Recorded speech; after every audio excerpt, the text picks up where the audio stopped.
Every time a new frame comes out, the big question is where do the parts drop? The parts drop for Gauss from TSC Disruption Mission on Sedna. The problem is that the chassis requires the Heart-Nith, the Radiant Centrum, and Star.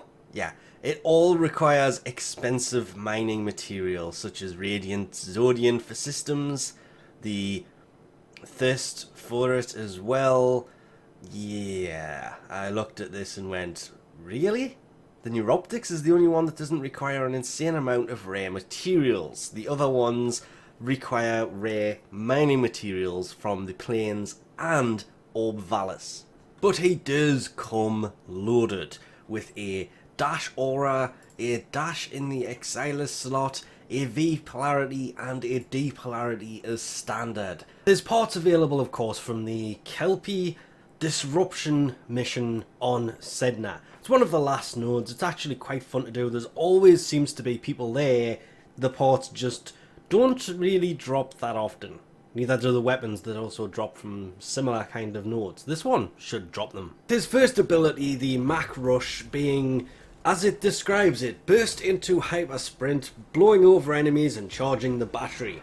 Charging into objects, now I'm going off script, charging into objects will create a powerful shockwave that will basically knock enemies over. I liked this because it's not as hard to kind of direct it as it originally was, but it's one of those abilities that, yeah, it works great in the open world situations, but used on most of the maps, you will constantly be basically spamming this ability to short burst between spots, whereas his 1.40 sprint speed is more effective than this ability at running through the maze that is normal tile sets.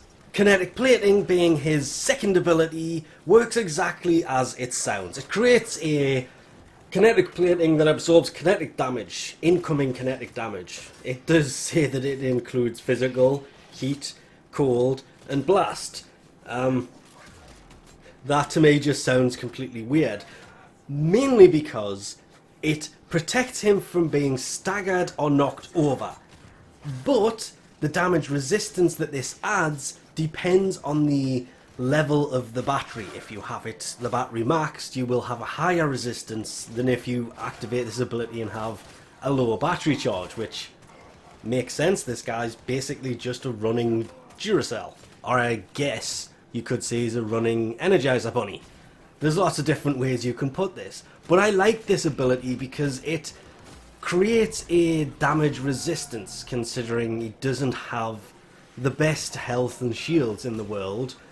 But it was really, actually found this one of his more useful abilities. As for Thermal Sunder, his third ability, this one's kind of weird. It siphons kinetic energy from the area, charging the battery and inflicting a cold proc to nearby enemies. But if you hold it, it reverses this process, draining the energy, the battery, inflicting heat damage to nearby enemies. It's good if you have a full battery. It means you can discharge it this way, which means he has an ability that deals physical damage. It will deal heat damage to enemies. Activating it and running around will deal cold damage inside of that weird circle thing. It took me quite a while to realise that holding it reverses it, and that's how you get the heat to work. So if you press it once with a full battery, you will create a cold area, and if you activate it again, they promised that it would activate this weird blast effect. But the ability that I found probably the most fun, his first ability, I like it, but I also dislike it. It's in the realm of, why really on short range maps would you ever use it? His kinetic shield was really useful, even down to things like the Thermal Sunder can be useful for defense missions, making him this weird frame that kind of fits into a realm of, well, you could use this frame for a lot of things. Redline pushes him beyond the boundary of the battery. That's what that little extra bit is for. Increasing the abilities it supercharges his abilities. It supercharges the fire rate, attack speed of your melee, reload speed of weapons, holster speed. It's really good actually at increasing everything. And even though it's kind of in there, when he passes the red line and goes into the overdrive, which would have been much... I know it is actually called overdrive. I'm kind of reading back over this as I'm doing this. It will deal this weird area damage, which is electrical. It shoots this bolt of arcing electricity, dances from him, kind of like the armor that Volt Prime came with when he first came out, making this one of those abilities that even without the battery being fully charged, I was activating this for the increased fire rate, the attack speed, the reload speed. It is all useful. So he's got those abilities where you need to use two a lot, pretty much all the time. His third ability to charge it up, so the second ability has some damage resistance, and the third ability to increase the fire rate and everything else. It actually drains the ammo of his weapons ridiculously quickly.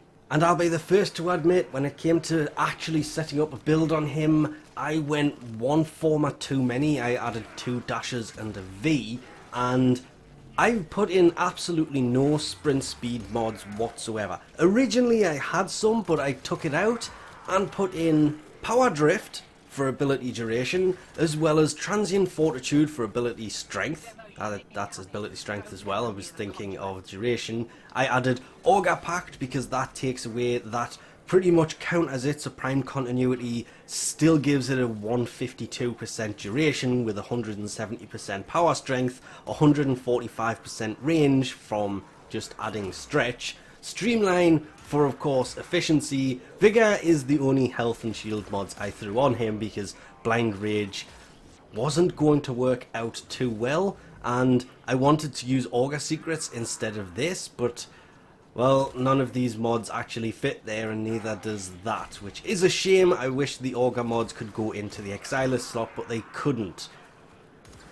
Throwing Auger Accord on to give him just that little bit extra shield, so he's got 1050 shields. Take that off, it's not really as much, but because I was using Auger Message with Auger Accord, there's also an 80% energy spent on abilities is converted to shields anyway, so throwing that in there because that was in there to try and counter the loss of this, because duration for his second and third and fourth and even his first ability are affected by duration. There are many different ways to build it. This is just how I happen to have him at the moment, and I am also aware he has been out for a little over a week now. I've had issues that have stopped me doing this, but I formatted him once, had a decent build in there that was, I say decent, I had an okay build in there, decided, well, I want to go for Transient Fortitude, threw a V on, it didn't quite fit properly, I had to throw Auger Message on there, then decided, well, instead of normal flow, let's put Prime Flow in there, let's format him again, and it just kept going and going, and before I knew it, well, there was 3 former on. I do want to put a 4th on, but honestly, it would just at this point be kind of a waste, unless you wanted to run a full health and a full shields mods. Then you will probably have to former another Dion.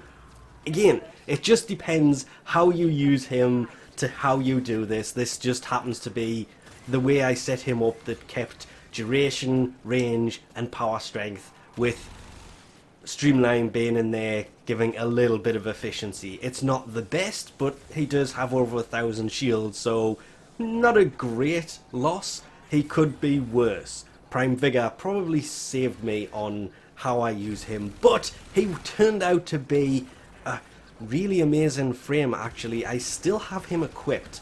I don't usually do this. I usually level a frame up and then I'll start moving on. Wisp was the first one in a while that I kept equipped and kept using, and well, now I've got Gauss on and I'm using Gauss all the time because It's just his third ability and second ability work really well, and that first ability, the more I use it, the better it seems to be, and the fourth ability works great. He just works so well together. It was quite a surprise, but we'll leave this off here for now. Thanks for watching, and I'll catch you next time.